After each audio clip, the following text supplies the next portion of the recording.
Hello everyone. It's time to talk about 9/11.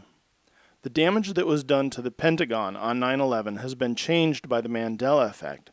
The history I saw from the day of the attack forward was that there was a single impact hole on the face of the Pentagon building at ground level. There was also fire damage, but that was it. History now shows that the roof above the impact hole collapsed the day of the attack, and that's not all. Originally, no Pentagon staff members were killed in the attack. It was reported that the section of the Pentagon affected by the attack was closed for renovation at the time. When I say it was reported, I don't mean it was reported that way just for the first day or two. I mean that was the history of it. This is what was pointed out in a documentary about the 9/11 attacks.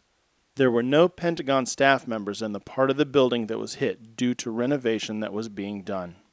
This was changed by the Mandela Effect. History now shows that at the time of the attack, there were 125 people inside the Pentagon who were killed. Their names are now inscribed on memorial sites. This is the Mandela Effect that first got my attention and made me see that the Mandela Effect is real. Sometime after beginning work on my third and final book, I was talking with my mother on the phone, and the conversation turned to the subject of 9/11. My mother told me she had a copy of a newspaper article dated September 12th, 2001, that details the attacks. I told her I was very interested in seeing that article, and she said she would be happy to send it to me. I didn't want an old newspaper article about 9/11 in the hope that I could expand my general knowledge of the event. I wanted the opportunity to hold an obscure source of historical information up against current history and see how the two compare, especially when it comes to something like 9/11. I have heard about a number of Mandela effects related to 9/11 that, unfortunately, I have no memory of. Be that as it may, I can see that the Mandela Effect is pointing out this event. I didn't know I would find something of interest in this article my mother had. I didn't know if there would be any residue in it or not. I just knew it was a prime possibility. I'm going to share the article with you here, and there is not much to it. Some of it is even missing, but I hit the jackpot. This article directly contradicts our current history of these events and shows us how the Mandela Effect has been changing history without anyone even noticing. Check it out. I'm going to show you some close-up views of the article so you can see exactly what I am talking about. Here you can see the name of the newspaper that published it. Here you can see the date of the article.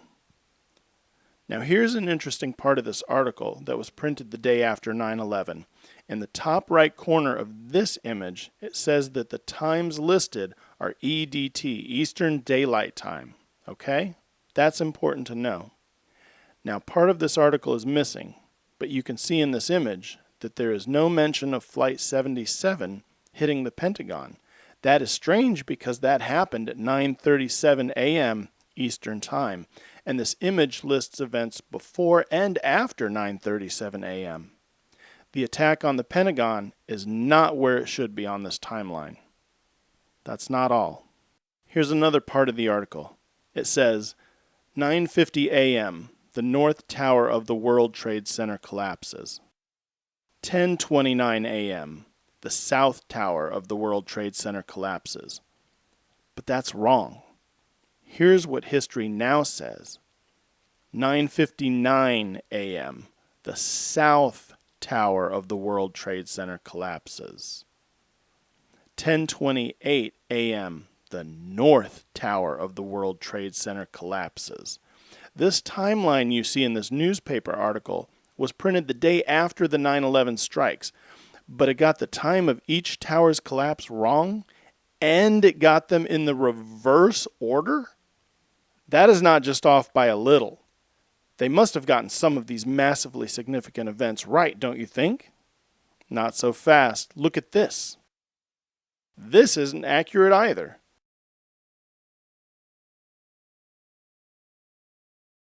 Current historical accounts of that day say that 7 World Trade Center collapsed at 5:20 p.m. Eastern. But these are not mistakes. The Mandela Effect has been changing our history, and this newspaper is residue. This is happening to highlight 9/11, It is part of what the Mandela Effect wants us to understand.